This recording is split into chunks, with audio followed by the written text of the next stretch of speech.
किसी भी छठ के दिन, चाहे अंधेरी की छठ हो, चाहे उजाले की छठ हो, किसी भी छठ के दिन अगर षडानंद कार्तिकेय जी महाराज का नाम लेकर 6 बेलपत्र और उस 6 बेलपत्र पर 6 दुर्वा, 6 पुष्प, 6 अक्षत के दाने रखकर षडानंद कार्तिकेय बाबा के स्मरण कर कर शिवलिंग की जो जलाधारी है, उस जलाधारी पर जहाँ अशोक सुंदरी का स्थान है, उसी के पास में कार्तिकेय जी का स्थान है। किसी भी छठ पर यदि आप बाबा को वो बेलपत्र, वो दुर्वा, वो पुष्प, वो अक्षत का दाना 6 समर्पित करते हैं, किसी भी छठ के दिन, षष्ठी के दिन स्कंद भगवान का नाम लेकर, स्कंदेश्वर बाबा का नाम लेकर, कार्तिकेय बाबा का नाम लेकर यदि समर्पित करते हैं तो जिंदगी में कितना भी कर्जा हो, वो कर्जा 3 महीने के अंदर समाप्त होता ही।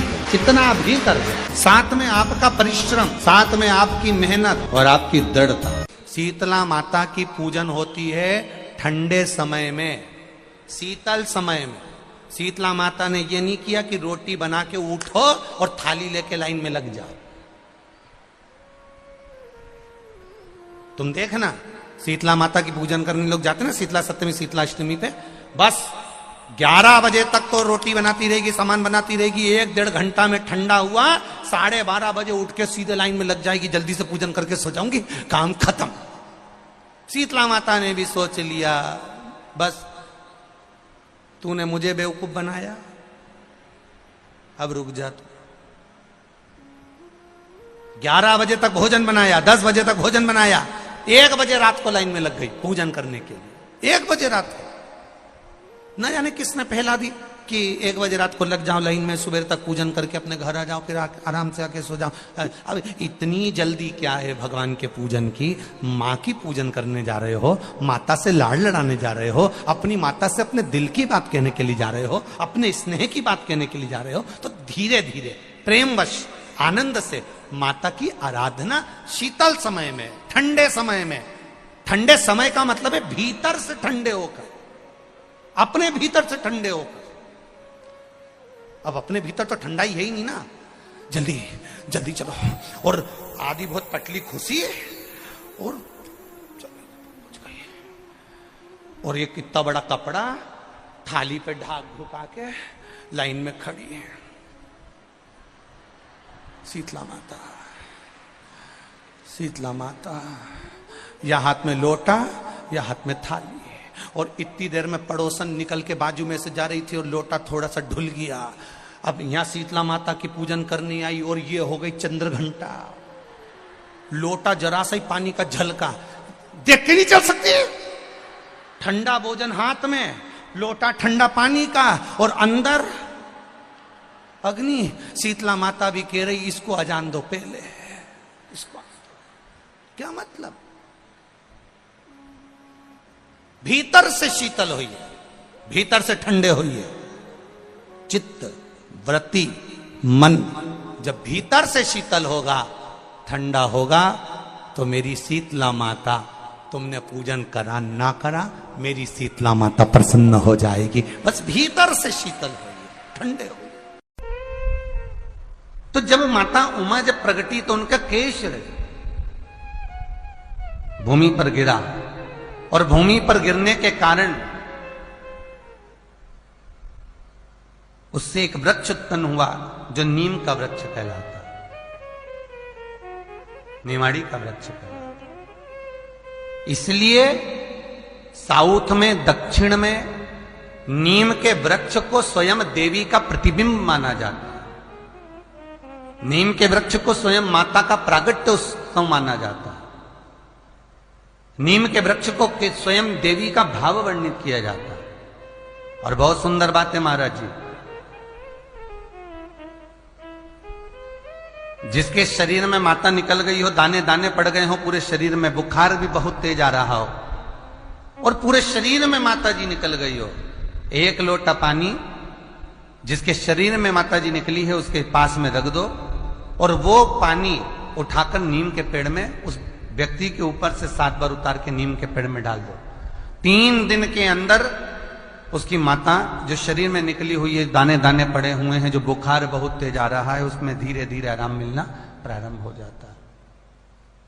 यहां तक शास्त्र कहता है कि किसी व्यक्ति को अचानक बहुत तेज बीमार आ गया, बहुत तेज बुखार आ गया, या एकदम,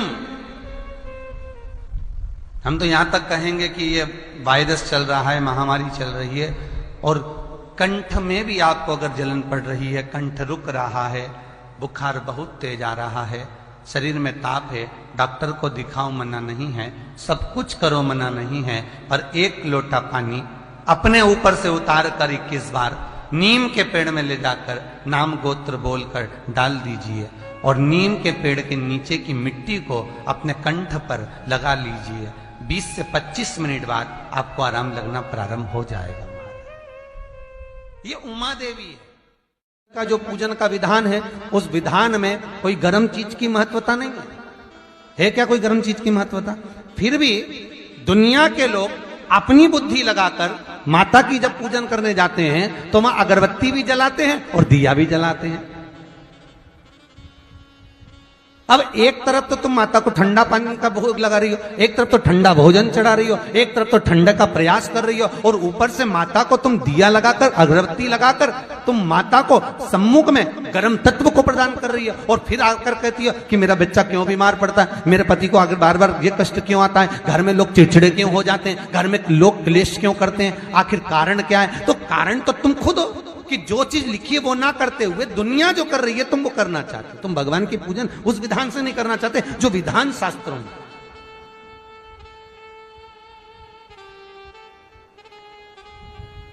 जो शास्त्रार्थ विधान कहता है। महाराज, शीतला माता की पूजन में कहीं ऐसा लिखा है कि तुम दिया लगाना, अगरबत्ती लगाना? शीतला माता की पूजन में लिखा है 1 लोटा पानी लेना, उस जल में पुष्प आदि लेकर माता को ठंडा भोजन का सुंदर भाव से माता का स्नान कराकर पूजन करना, अर्चना करना, कुंकू, चावल, रोली, मोली जो चढ़ा सकते हो, चुनड़ी, वस्त्र आदि जो चढ़ाना हो चढ़ाओ, पर यह नहीं लिखा कि तुम दिया भी लगाना कि अगरबत्ती भी लगाना, क्योंकि गर्म तत्व वहां चाहिए माता। वो शीतल है, शीतला। और अगर तुम दिया लगा भी रहे हो, मान लो दिया अगर तुम लगा भी रहे हो तो उसके सम्मुख ना लगे, उससे दूर, बहुत दूर। नेत्र के अश्रु से रुद्राक्ष की उत्पत्ति हुई, जानते हो सब लोग? बोलो तो जम के बोलो, जानते हो ना? फिर भगवान शंकर के नेत्र अश्रु से अंधकासुर की उत्पत्ति हुई, जानते हो सब लोग? बोलो जम के बोलो, ठीक है। तीसरा, भगवान शंकर के क्रोध नेत्र अग्नि की ज्वाला से, उनके अश्रु से ज्वारासुर की उत्पत्ति हुई। ज्वारासुर, जिसको एक असुर का भी नाम दिया जाता है, ये जो बुखार आता है ना, ज्वर आता है, जो बुखार आता है, इसको भी असुर के गिनती में लिया गया, ज्वरासुर। और इस ज्वारासुर को शांत करने के लिए माता शीतला को प्रकट किया गया। और आप गुरुग्राम वासियों के लिए तो बड़ा सौभाग्य का विषय है कि मां शीतला आपके गुरुग्राम में आशीर्वाद देने के लिए सदा विराजमान रहती है। बोल शीतला माता की, शीतला माता की। मां इस गुरुग्राम में माता शीतला अपने भक्तों के आशीर्वाद देने के लिए सदा विराजमान थी है। ज्वारासुर को शांत करने के लिए मां शीतला को प्रकट होना पड़ा था।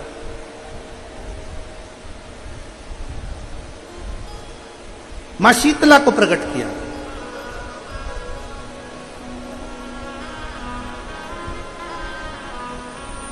महापुराण की कथा कहती है कि शिव को ढूंढने के लिए बहुत दूर हमको जाने की जरूरत नहीं पड़ती। भगवान शंकर को यदि हमें ढूंढना ही है तो एकांत में बैठकर जब हम पंचाक्षर मंत्र नमः शिवाय, षडाक्षर मंत्र ओम नमः शिवाय का जप करते हैं या मुख से श्री शिवाय नमस्तुभ्यम कहते हैं, तो जितनी मौनता में, जितनी शांति में हम शिव को ढूंढने का प्रयास करते हैं, उतनी ही जल्दी शिव हमारी उन श्वासों में से हमको दर्शन जरूर देता है।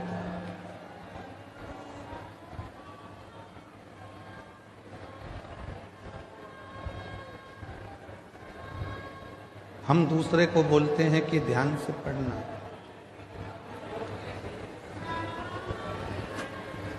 हम दूसरे से बोलते हैं कि ध्यान से पढ़ाई करो, ध्यान से गाड़ी चलाना, ध्यान से काम करना। और ऐसा नहीं है कि केवल एक या दो ही लोग ऐसा बोलते हैं, बहुत सारे लोग।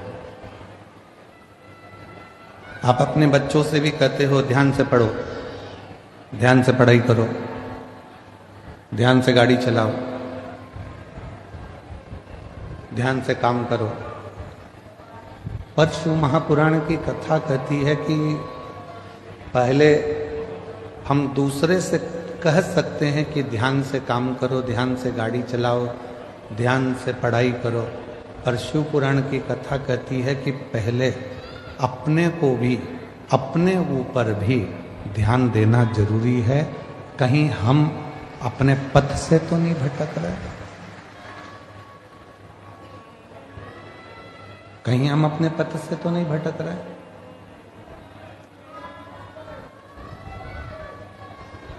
जगत को सुधारने का कार्य करते हैं और मालूम पड़े कि हम अपने ही पथ से भटक जाएं तो वो श्रेष्ठ नहीं।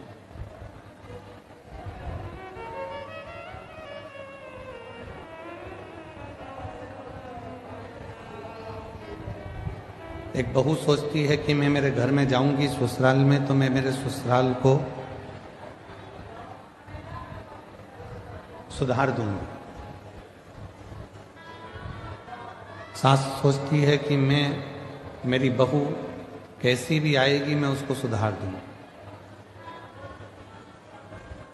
पर शिव महापुराण की कथा कहती है, भगवान शंकर की कथा कहती है कि तुम्हें दूसरे को सुधारने की जरूरत ही नहीं पड़े।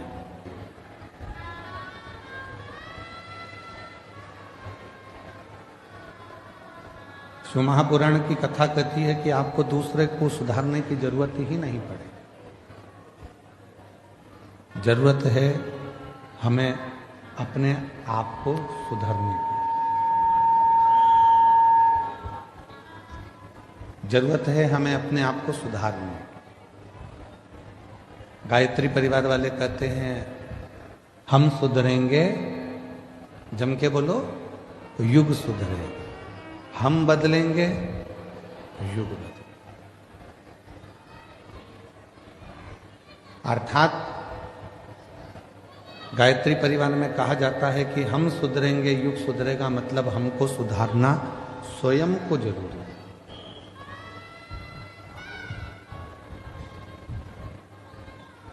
कई माताएं अपने अपनी बहुओं से कहती हैं कि शिव जी के मंदिर जाया करो, शंकर जी के मंदिर जाया करो। कोई बेटे से कहती हैं बेटा मंदिर जाया करो, कोई पति से कहती हैं कि आप मंदिर जाया करो। पर मेरा निवेदन इस व्यासपीठ से शिव महापुराण की कथा के माध्यम से है कि पहले हम दूसरे को मंदिर जाने का कहते हैं तो सबसे पहले अपने आप को भी मंदिर जाना प्रारंभ करना पड़ेगा। और जिस दिन हमने स्वयं मंदिर जाना प्रारंभ कर दिया, हमने जिस दिन स्वयं मंदिर में एक लोटा जल चढ़ाना शिव जी को प्रारंभ कर दिया, उस दिन धीरे धीरे धीरे धीरे हमारे घर के बच्चे, हमारे घर की बहुएं, हमारे घर के बेटे अपने आप उसी पथ पर चलने लगे।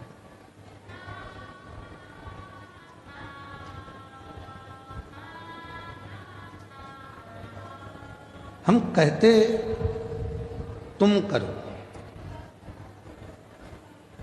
बेटा तू मंदिर जा, बहू तू मंदिर जा, पर हम स्वयं ना जा पाए तो वो श्रेष्ठ नहीं। हमें खुद को जाना पड़ेगा, हमको स्वयं को पहुंचना पड़ेगा।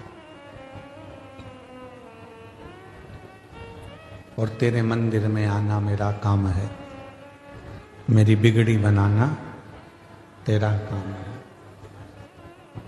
जब आप अपना पिता मानकर भगवान शिव को, कालाधिपति महाकाल को, मेरे ओघड़दानी विश्वनाथ को, मेरे कुबरेश्वर महादेव को, मेरे शंकर भगवान को अपना पिता मानकर उसके करीब में जाकर बैठोगे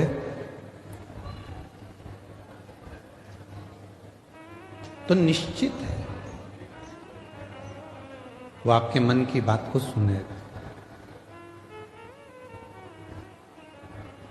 किसी ने कहा कि भगवान की क्या पत्थर की मूर्ति भी व्यक्ति की बातों को सुनती है?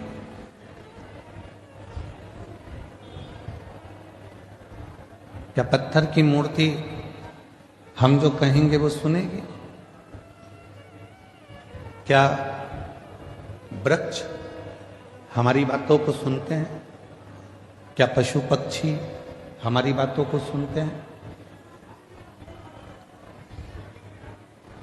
क्यों नहीं? एक घर की स्त्री, घर की नारी जब तुलसी जी में जल चढ़ाती है और प्रसन्न चित्त होकर जल चढ़ाती है तो तुलसी के पत्ते भी प्रसन्नता का भाव दर्शाते हैं। पीपल के वृक्ष में भी आप अगर प्रसन्न होकर जल चढ़ाते हो तो पीपल का वृक्ष भी प्रसन्नता देता है। बट वृक्ष में आप प्रसन्न होकर जल चढ़ाते हो तो बट वृक्ष भी प्रसन्नता का भाव देता है। बेलपत्री का छोटा सा पौधा है, उसमें आप प्रसन्न होकर जल चढ़ाइए तो वह बेलपत्र भी प्रसन्नता का भाव देता है।